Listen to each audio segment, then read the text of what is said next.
à tous, merci d'être au rendez-vous pour ce nouveau journal sur Monaco Info. Voici les titres qui seront développés dans cette édition. Innovation et start-up en principauté, c'était le thème du dernier club de l'économie ce matin qui s'est déroulé à Monaco Tech. La mobilisation de la principauté à l'occasion de la Journée internationale des droits de l'enfant. Nous reviendrons sur l'opération Test in the City organisée par l'association Fight AIDS Monaco. Et à la fin de ce journal, nous retrouverons notre invitée du mercredi qui est aujourd'hui Muriel Nathalie Laure, présidente de Monaco Disease Power. Le club de l'éco Nice Matin s'est à nouveau réuni la semaine dernière. Au programme cette fois-ci, innovation et start-up en principauté. Une réunion qui s'est déroulée dans un lieu totalement approprié à Monaco Tech. Vanessa Dessy vous en dit plus. Économie, santé, environnement, culture, le challenge pour Monaco est de promouvoir l'innovation à tous les niveaux. La principauté est aujourd'hui un espace unique de créateurs de valeur. Surtout depuis l'inauguration par le prince souverain et Xavier Niel de Monaco Tech. Donc, nous nous trouvons aujourd'hui un peu plus d'une semaine après cette inauguration dans les locaux de Monaco Tech. Ça concrétise la volonté de la principauté de demeurer ce qu'elle a toujours été, à savoir une terre d'accueil pour les entrepreneurs, pour les personnes qui ont des projets à porter, mais peut-être avec un accent plus contemporain, plus moderne, je dirais peut-être plus dans l'air du temps, puisque la structure Monaco Tech est plus particulièrement dédiée aux start-up, à la nouvelle technologie, à tout ce qui fera le monde de demain. Et pour cela, je pense que l'alliance du nom Monaco et de la volonté du gouvernement, du prince et de l'actionnaire de Monaco Télécom, qui est Xavier Niel, de réunir leurs forces et de se concentrer sur ce beau projet, promet à cette initiative un rayonnement international unique. Gantz est la première agence booking numérique pour modèles, hôtesses et extras. Une plateforme innovante permet aux producteurs et aux marques de réserver du personnel en quelques clics. Avec son image glamour et entrepreneuriale, la principauté est donc le lieu idéal pour se lancer. C'est un écosystème en fait, et ça nous met en relation avec toutes des prestataires qui peuvent nous aider à grandir. Ça nous met en relation avec pourquoi pas des investisseurs potentiels dans le cadre du financement de la start-up. C'est vrai que c'est tout un réseau surtout. C'est un nom, Monaco, c'est important pour nous puisqu'on va se développer à l'international dès 2019 et être à Monaco est un grand plus. Donc il y a surtout du réseau. Le club de l'éco s'était réuni afin de débattre autour de l'innovation. 2 autres start-up participaient à cette table ronde.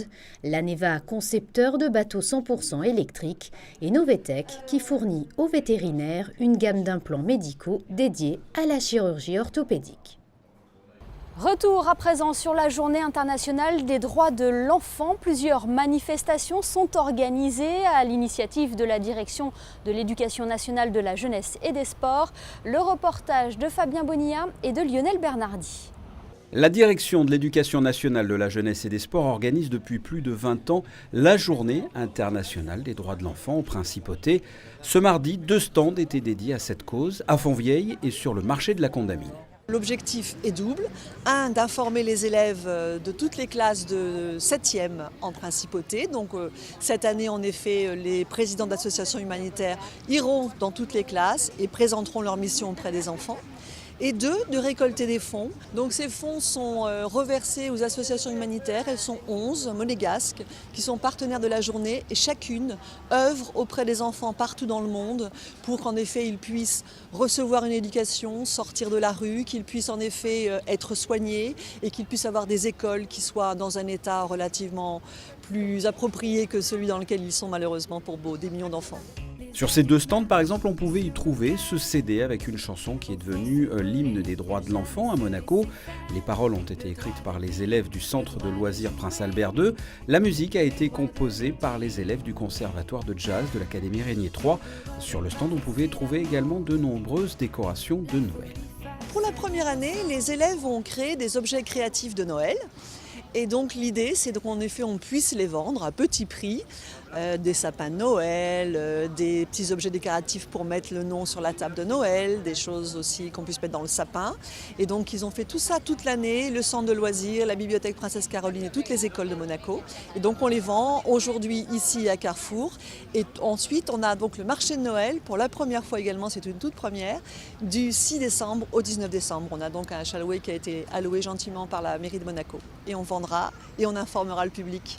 2 stands donc ce mardi qui s'inscrivaient dans le cadre de la journée des droits de l'enfant, mais ce n'est pas tout. 2 ateliers également de sensibilisation dans les écoles se dérouleront ce jeudi et vendredi. Et enfin vendredi dès 19h30, mais c'est déjà complet, un grand concert à l'auditorium Régnier 3 avec les Kids United.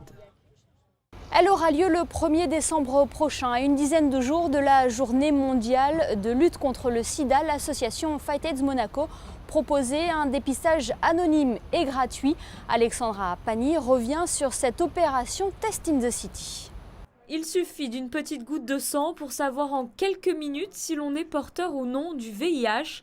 Ce TROD, test rapide à orientation diagnostique, est proposé dans les rues de la Principauté 2 fois par an par l'association Fight AIDS Monaco.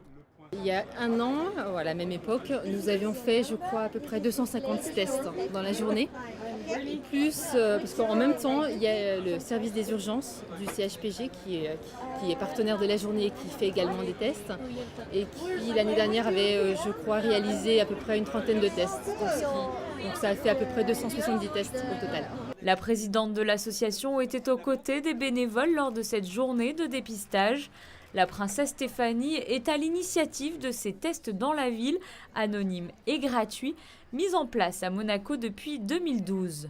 J'ai été inspirée d'un voyage avec l'ONU-SIDA en Afrique du Sud, où là-bas ça se fait depuis toujours dans la rue. Ils testent aussi bien pour le VIH, pour la tuberculose, pour d'autres maladies, les hépatites, parce que les gens n'ont pas les moyens d'aller à l'hôpital ou quoi. Donc les associations vont vers les gens. Et je crois que voilà, c'était évident de le faire et c'est dommage que ça ne soit pas fait dans d'autres pays aussi. Et en France notamment, c'est fait dans le sein des associations, mais c'est toujours pareil. Je veux dire, les gens ont tellement peur du regard des autres par rapport à cette maladie et c'est ça que Fight AIDS veut continuer son combat parce que c'est la pire des choses, ne serait-ce pour les gens qui vivent avec la maladie. Et puis pour les gens aussi qui voudraient savoir où ils en sont. Je veux dire, c'est triste de savoir que les gens, encore maintenant, un jeune rentre dans une pharmacie acheter des préservatifs, on le regarde de travers. Je trouve ça aberrant. Au contraire, c'est un jeune qui prend sa vie entre ses mains et qui est responsable. Et donc il ne faut pas le juger là-dessus. Donc c'est de là les mentalités ont encore beaucoup de chemin à faire. Rappelons que la journée mondiale de lutte contre le sida a lieu le 1er décembre.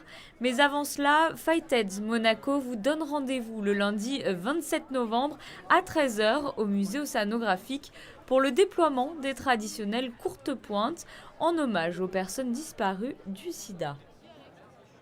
Voilà pour l'opération Test in the City. Dans le reste de l'actualité, en bref et en images. Les dangers d'Internet auprès des jeunes, voici la mission d'Action Innocence. Eh bien, sachez qu'une réunion d'information aura lieu ce jeudi 18h45 à l'école Saint-Charles. Réunion destinée aux parents sur les dangers d'Internet et aux bons usages des outils numériques. Autre rendez-vous à noter, la traditionnelle vente aux enchères de sapins de Noël jeudi 14 décembre 18h30 à l'hôtel de Paris. Les fonds récoltés iront donc à l'association monégasque Action Innocence. Nous vous en avons déjà parlé plusieurs fois sur notre antenne. La 7e édition d'Only Watch vient de se tenir à Genève le 11 novembre. Cette édition a permis de récolter, avec la vente aux enchères de montres d'exception, 9,3 millions d'euros qui iront à l'association monégasque contre les myopathies.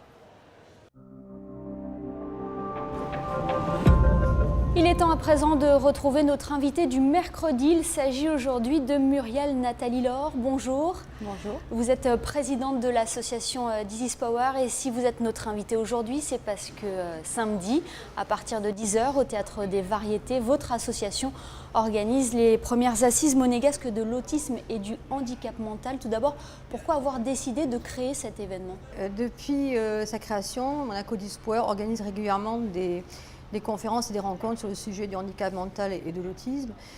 Nous avons décidé cette année, dans le cadre de nos 10 ans, d'asseoir ce cycle de conférences, de leur donner une propre identité et l'objectif étant d'arriver à organiser de manière plus fréquente ce type de rencontres qui sont très, très importantes pour les familles concernées, mais également pour les professionnels et les personnes qui sont en charge, les aidants familiaux, les éducateurs qui sont en charge des personnes souffrant de handicap.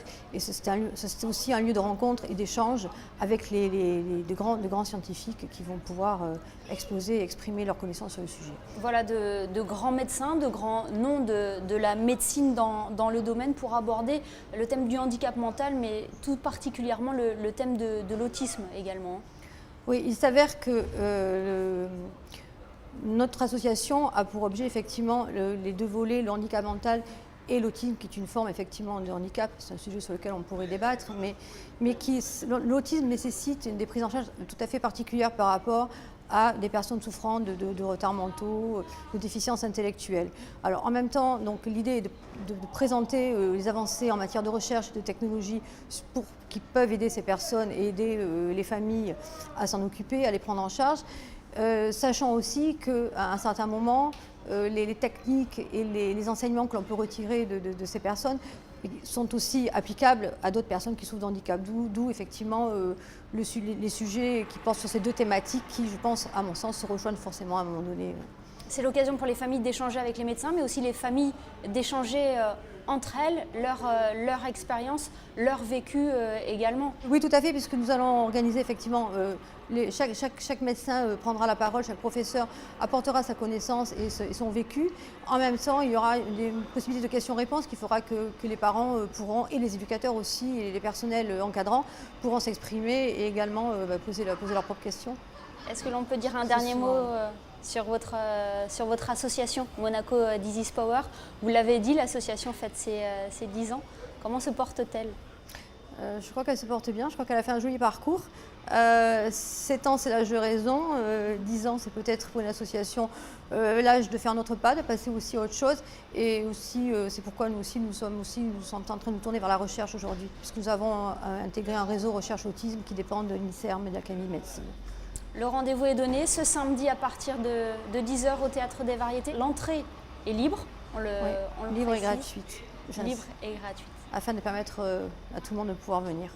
Merci beaucoup. On se quitte sur les prévisions météo de la semaine. Très bonne soirée à tous sur Monaco Info. Jeudi, un ciel nuageux sans détérioration importante du temps, avec quelques éclaircies quand même. Les températures resteront acceptables de 13 à 16 degrés. Vendredi, une journée agréable, du soleil le matin et quelques nuages dans l'après-midi. Il fera de 12 à 17 degrés. Samedi, un temps plus maussade. Prévoyez un risque de pluie dans la journée, sans oublier quand même quelques rayons de soleil, comptez de 13 à 15 degrés. Dimanche, un ciel changeant, entre nuages et éclaircies, les températures varieront entre 11 et 15 degrés. Et enfin, en début de semaine prochaine, la journée de lundi devrait être agréable.